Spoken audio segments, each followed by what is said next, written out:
Hey, what's going on, everybody?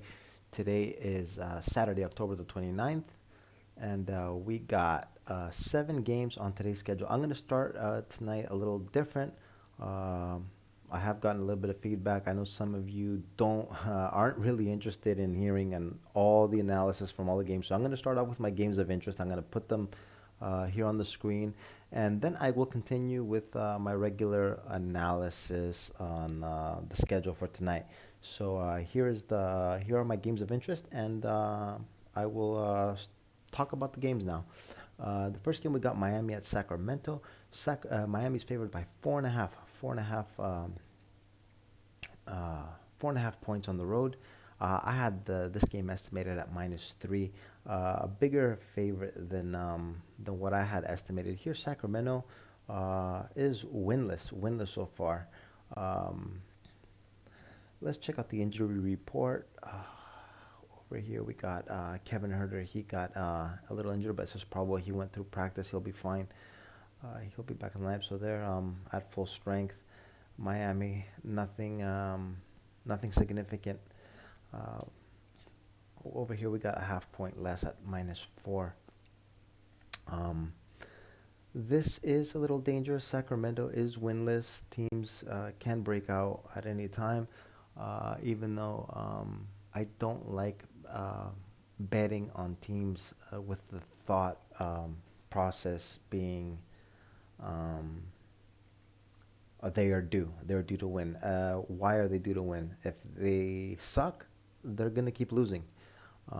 So we're gonna have to wait and see we're gonna have to wait till they break out of this slump and wait for them to get a little bit of a streak to start looking to bet on them. This -4 is a little inflated according to my system. This does look like a lean on Miami, but I will be waiting on this game.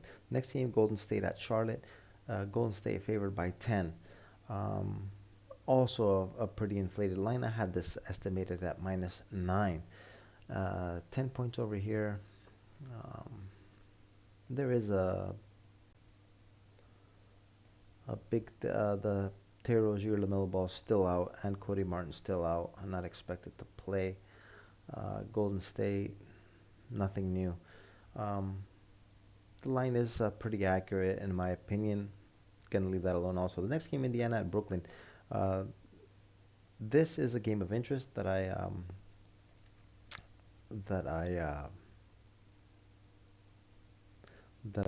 put up at the beginning of the video for the reasons. Okay, Brooklyn we know is has started off very slow, extremely slow, right? And Indiana got a big win yesterday. Um, Miles Turner came back, had a big game, 27 points, um, and all the starters played well. Brooklyn, should they be favored by this much? I don't know. I had them at 9. Over here, we're getting 11. Um, that's a big line for a team that's not playing well, right? Over here, we got Seth Curry is a game 10 decision. Usually, when you see this, more than likely he'll be in. Joe Harris is off the list. They're gonna have both their shooters. This is gonna be the first time that they're gonna be at pretty much full strength. Um, Indiana, it looks like Miles Turner will be playing again on a back-to-back. Note, he has been out. He didn't play all of last season, and he missed the beginning of the season. So, um, the back-to-backs aren't easy when you've been out for so long. I will be looking at Brooklyn as a game that of interest. This does look like this is an early lean for me. This -11, a big number, but I do expect people to be on this +11. It is super inflated. Next game, Philly at Chicago. Over here, um, I had Philly as -4. Uh, after looking at the injury report, um, right here, Joel Embiid was questionable yesterday, right knee injury. It looks like it's mostly a day off type of thing. So he should be back in the lineup again. That's why I had this estimated at -4. But Chicago also had Zach Levine out, precautionary also, I believe, um, with his knee. It says injury management. Usually, when teams are scheduled for back to back, they pick one of the two games that the players will be playing. So, but over here, we do have to wait and see. Over here, it bumped up to three. Um, Chances are that it looks like Embiid will probably be in, but we do have to wait for the status of both these players before making a decision. Next game, Memphis at Utah. Um, Actually, I skipped it. Skipped the game. Milwaukee at Atlanta. Milwaukee favored by 5. I had this at 4 or 5, 4.5. Um, Atlanta got two W's in Detroit. Um, Nothing new on the injury front.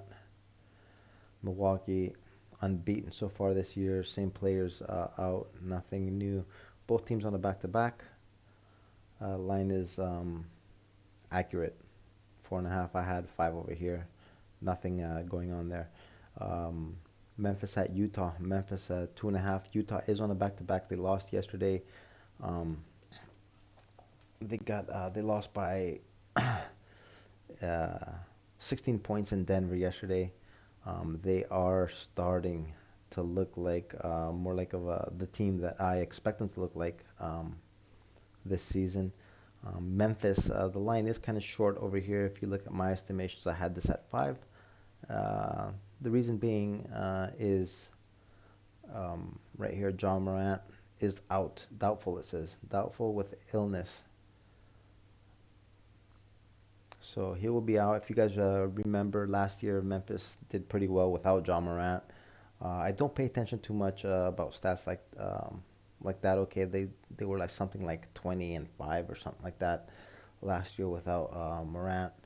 Um, they do play well without him. Um, this is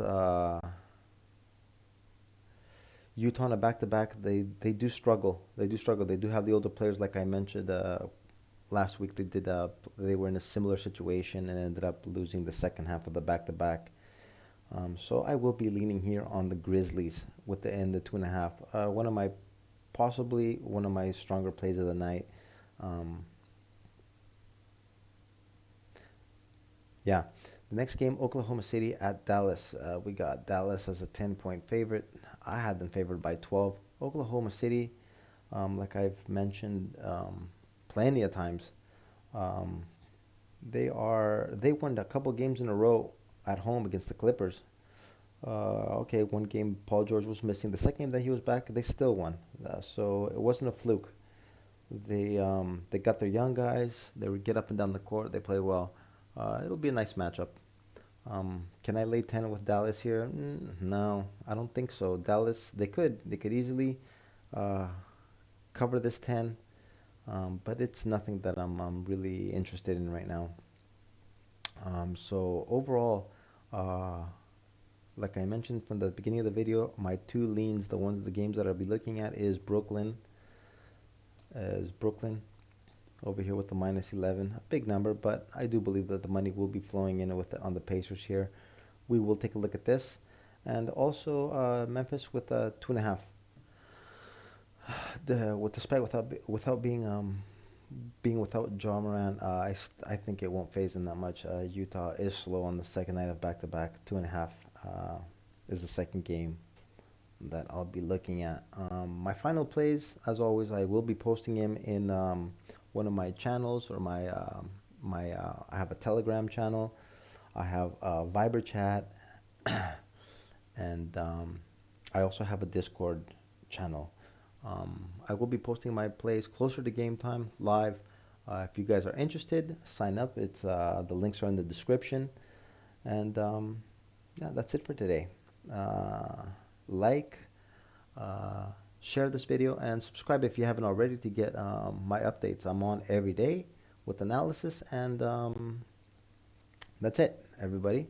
Um, Enjoy the games. Good luck, and we'll be right back at it again tomorrow. Later.